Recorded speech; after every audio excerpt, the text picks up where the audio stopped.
ও আমার গল্পপ্রিয় বন্ধুরা, আশা করছি তোমরা সবাই অনেক অনেক ভালো আছো। আমিও অনেক ভালো আছি বন্ধুরা। আমি কেয়া চলে এসেছি নতুন একটি মজাদার গল্প নিয়ে। তাই গল্পটি শোনার আগে অবশ্যই হেডফোন ব্যবহার করো। আর পরবর্তী গল্পে আমি আমার ইমো নাম্বার দিব, শুধুমাত্র যারা আমার চ্যানেলটিকে সাবস্ক্রাইব করবে তাদেরকে আমি আমার নাম্বার দিব, এবং তারাই আমার সাথে ভিডিও কলে কথা বলতে পারবে। তাই দ্রুত আমার চ্যানেলটিকে সাবস্ক্রাইব করে নাও বন্ধুরা। তাহলে চলো আজকের গল্পটি শুরু করি।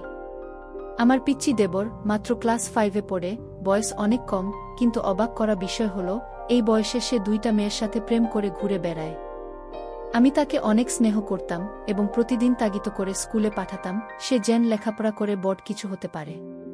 তাই আমি তাকে নিষেধ দিয়েছি যে এই বয়সে এসব করা চলবে না।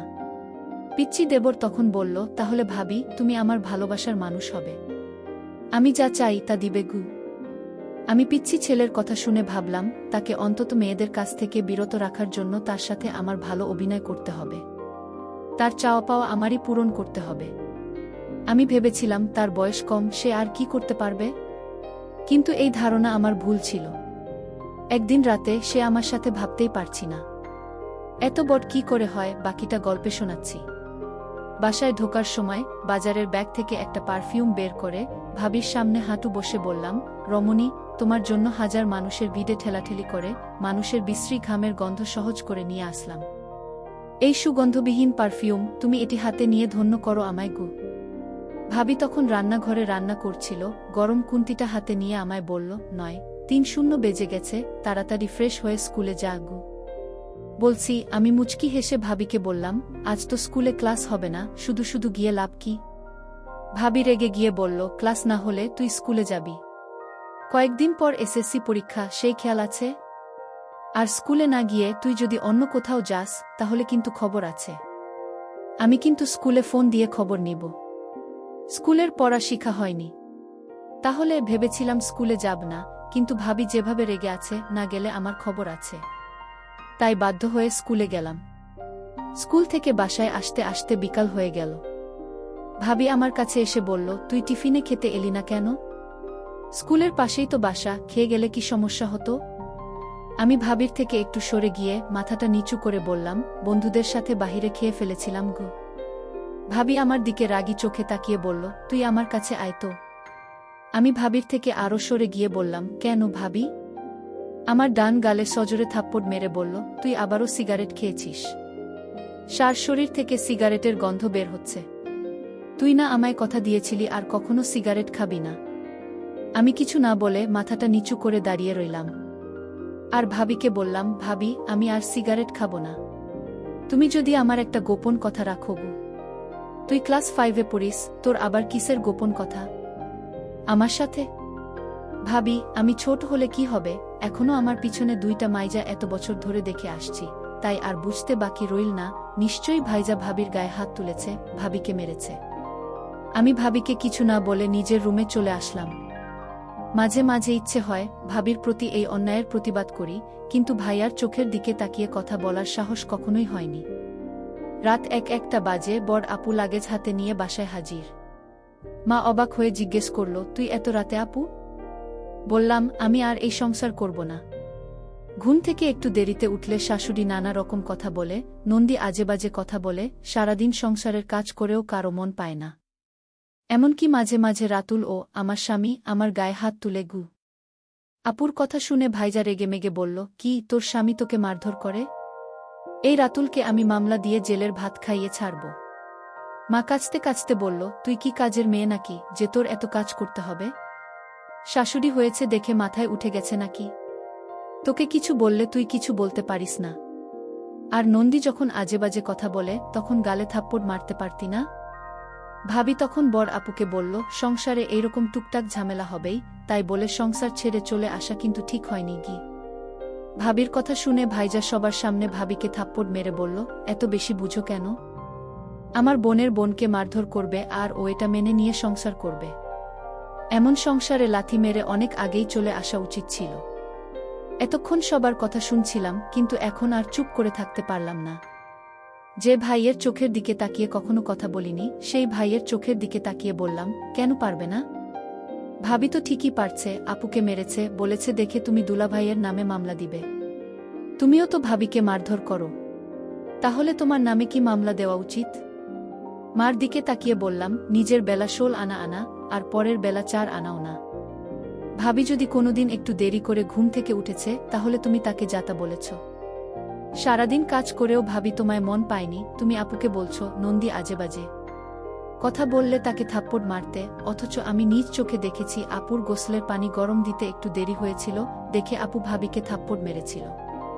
আমার কথা শুনে আপু ঠোঁট বাঁকিয়ে বলল, ভালোই তো, ভাবির পক্ষে কথা বলছিস, নিজের মা ভাই বোনদের পর করে ওই মহিলা এখন আপন হয়ে গেল। আমি মুচকি হেসে আপুকে বললাম, তুই তো আমার নিজের বোন ছিলি, কখনো কি একটা ফোন দিয়ে আমার খোঁজ নিয়েছিস? ছোট ভাইটা কেমন আছে? আমার বড় ভাই কি কোনোদিন আমার খোঁজ নিয়েছে আমি ঠিকমত পড়াশোনা করছি কিনা, কাদের সাথে চলাফেরা করছি? কিন্তু ওই মহিলাটা প্রতিদিন আমার খোঁজ নিয়েছে, আমি কাদের সাথে মিশছি, আমি ঠিকমত পড়াশোনা করছি কিনা, আমার কখন কি লাগবে, সব ওই মহিলাটা খোঁজ রেখেছে। তোরা আপন হয়েও যে কাজগুলো করিসনি, ওই মহিলাটা পর হয়েও সেই কাজগুলো প্রতিনিয়তই করেছে। ভাবি এখনো সোফায় বসে কাঁদছে। আমি ভাবিকে বললাম, কেবল বাজে একটা, এখনো ময়মনসিংহের গাড়ি পাওয়া যাবে, এই সংসারের জন্য অনেক করেছ, যেদিন তোমায় এই সংসারের মানুষ তোমার প্রাপ্ত সম্মানটা দিবে সেদিন না হয় এই সংসারে ফিরে এসো, ততদিন না হয় বাপের বাড়িতেই থাকলে। গাড়ি গন্তব্যের দিকে ছুটে চলছে, বাসের জানালা দিয়ে ভাবি আনমনে বাহিরের দিকে তাকিয়ে আছে। আমি ভাবিকে বললাম, ভাবি এই অন্ধকারে বাহিরে কি দেখছ?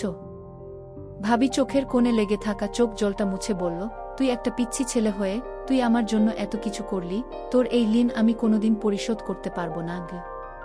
ভাবিকে বললাম, ভাবি তুমি একটু ধৈর্য ধরো, দেখবে সব ঠিক হয়ে গেছে। খুব পিচ্ছি ছেলের কথা শুনে আমি বারবার অবাক হচ্ছি। যাই হোক, আমিও ভাবির সাথে ভাবির বাপের বাড়ি চলে এলাম।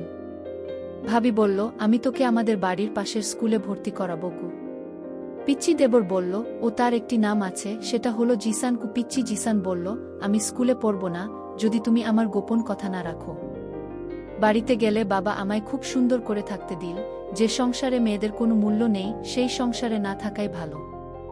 বাবা আমাকে এভাবে সাহস দিয়ে বলেছিল, মা তুই আজ থেকে আমার বাড়িতে থাকবি, আর তোর দেবর পিচ্চি জিসানকে লেখাপড়া শিখাবি।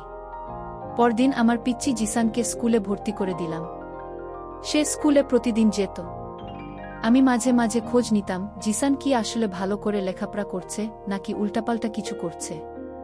কিছুদিন স্কুলে ভালো করে লেখাপড়া করতে শুরু করল। কিছুদিন পর দেখলাম আমার পিচ্চি দেবর জিসানের পরিবর্তন। সে ঠিকমত খাওয়া দাওয়া করে না, রাতে লেখাপড়া করে না। আমি তাকে কিছু না বলে, আমি তার মনের ভিতর কি চলছে তা জানতে আমি তার স্কুলে লুকিয়ে যেতাম।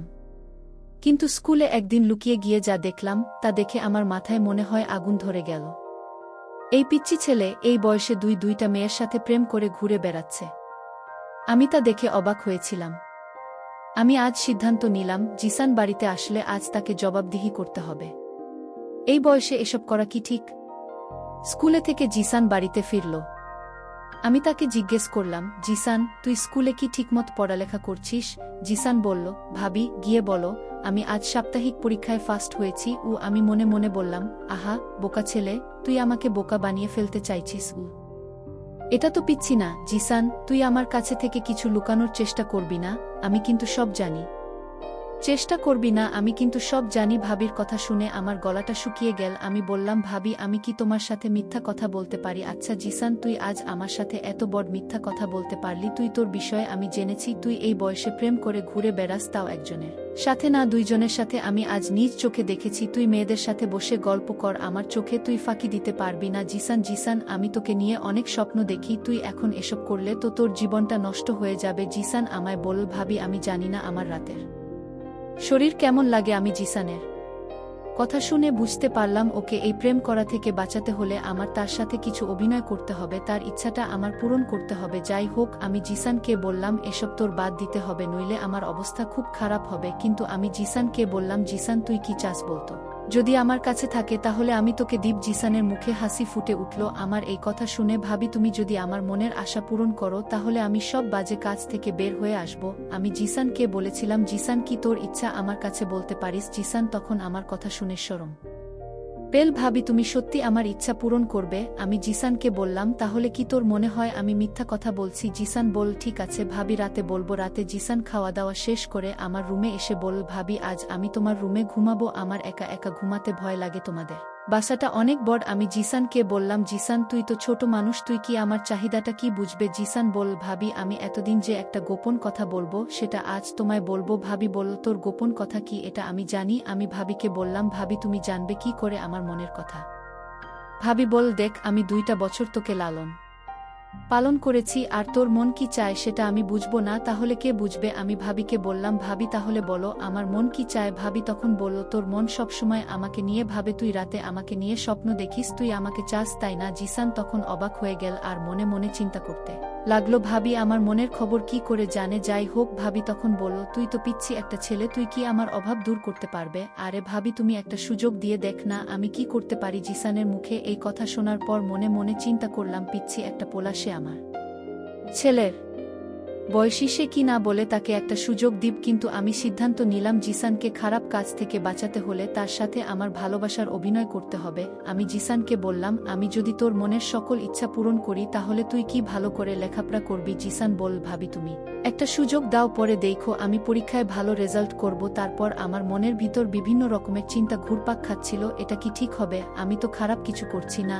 আমি বরং জিসানকে মেয়েদের কাছ থেকে দূরে রাখার জন্য আমি তার সাথে অভিনয় করে যাচ্ছি। আমি জিসানকে বললাম জিসান আজ তোর মনের ইচ্ছা পূরণ করব, তুই আজ রাতে আমার কাছে যা চাইবি তাই পাবি। ঠিক তখনই জিসানের বাবা ফোন করে বল বৌমা তোমার শাশুড়ি খুব অসুস্থ, তুমি তোমার শাশুড়ি মাকে ক্ষমা করে দাও আর তুমি তাড়াতাড়ি বাড়িতে ফিরে এসো। আমার স্বামীও আমাকে নিতে আসলো, আমার স্বামী আমার কাছে ক্ষমা চাইলো, আমি তাকে ক্ষমা করে দিলাম এবং আবার আমার স্বামীর বাড়িতে চলে আসলাম। এদিকে জিসান বল ভাবি আমার মা অসুস্থ ছিল তাই আর হলো না আজ কিন্তু কোনো বাধা। আমি ভাবি বল তোর ভাই কাল শহরে চলে যাবে, তারপর দেখা যাবে। বন্ধুরা নেটওয়ার্কের জন্য সম্পূর্ণ গল্পটি শেষ করতে পারলাম না, পরের পার্ট আগামীকাল দেয়া হবে। সেই পর্যন্ত সবাই ভালো থাকবেন, ধন্যবাদ বন্ধুরা। আজকের গল্পটি এখানেই শেষ করলাম। আমি তোমাদের প্রিয় কেয়া দিদি প্রতিদিন নতুন নতুন মজাদার গল্প নিয়ে হাজির হব তোমাদের সামনে। তোমরা সবাই আমার চ্যানেলের ভিডিওগুলো নিয়মিত দেখবে এবং চ্যানেলটিকে দয়া করে সাবস্ক্রাইব করে পাশে থাকবে।